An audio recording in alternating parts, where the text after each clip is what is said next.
کاک دەرباز کۆسرەت ڕەسوول کە هەرچی دروستکردنی قوتابخانەی جێژنە پۆلی لە گەڕەکی شەهیدان گردووەتە ئاستۆ کە لەلایەن ڕێباز فاوندیشنەوە جێبەجێ کراوە ڕادەستی وەزارەتی پەروەردە و هەروەها بەڕێوەبەرایەتی گشتی پەروەردەی هەولێر کراوە سوپاسیان دەکەین بە ناوی وەزارەت و دڵخانگرمان هەیە بۆ هیوایی کە بە هەموو لایەک توانرابێ ژینگەیەکی تەندروست و ژینگەیەکی پەروەردەیی گونجاوتر بە تایبەتی بۆ کەسوکاری سەربەرزی شەهیدان لە هەولێری پایتەخت فراهەم کرابێ بۆ ئومێدەی کە مامۆسایان و قوتابیان بتوانن لێرە لە ژینگەیەکی باشتر پرۆسەی پەروەردە و فێرکاری بەردەوامی پێ بدەن و دووبارەش بە ناوی وەزارەت سوپاسی برای بەڕێز کاک دەرباز و هەروەها دامەزراوەی ڕێباز فاوندیشنەکەی دەستیان خۆش جنابی وەزیر ماوەیەکە گلەیەکی زۆر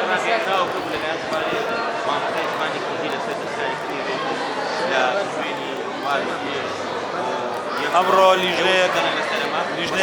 لیژنەیەک لە بەڕێوەبەرایەتی گشتی پرۆگرامەکە ڕاستپێڕەوە کە سەردانی ئەکادیمیای کوردی بکە بەڵام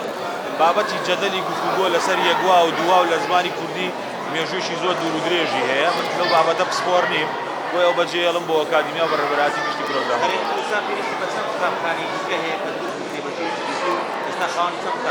لە کابینەی نوێمی حکوومەتی هەرێمی کوردستانە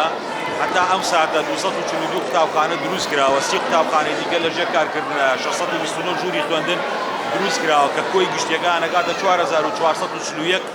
ژووری خوێندن لەم کابینەیە کە ئەگەر بە معدەلی 25 قوتابی لە پۆلێکە حسابیکەی لە کابینەی نوێم توانیوانە شوێن بۆ 110,000 قوتابی نوێ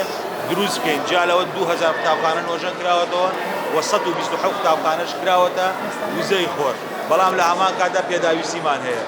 69.8 لە قوتابخانەکانی هەرێمی کوردستان یەک دەوامین ئەوەی دیکە دەمێنێتەوە دوو دەوامین تەنها ژمارەیەکی زۆر کەم لە قوتابخانەکان سێ دەوامین کە لە کابینەوە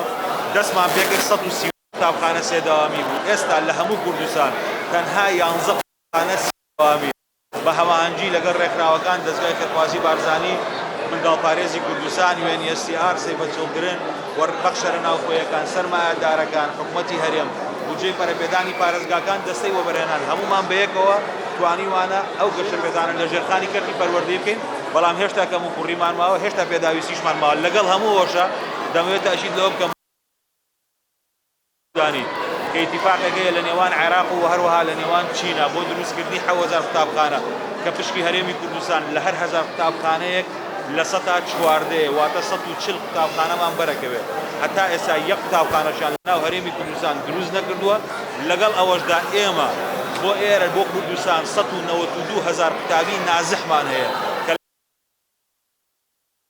کوردستانە خوێنن 140 بینای قوتابخانەکانی خۆمان داوا بەوان هەندێک شوێن دەوامی خۆمان کردوتە دووشەفتی دوو دەوامی بۆ ئەوەی ئەو منداڵانە لە چوارچێوەی پێکەوە ژیان لە چوارچێوەی کوردستانێکی پارێزرا و بەهێز و ئامیندا بتوانم پرۆسەی خوێندن درێژە پێ بکەم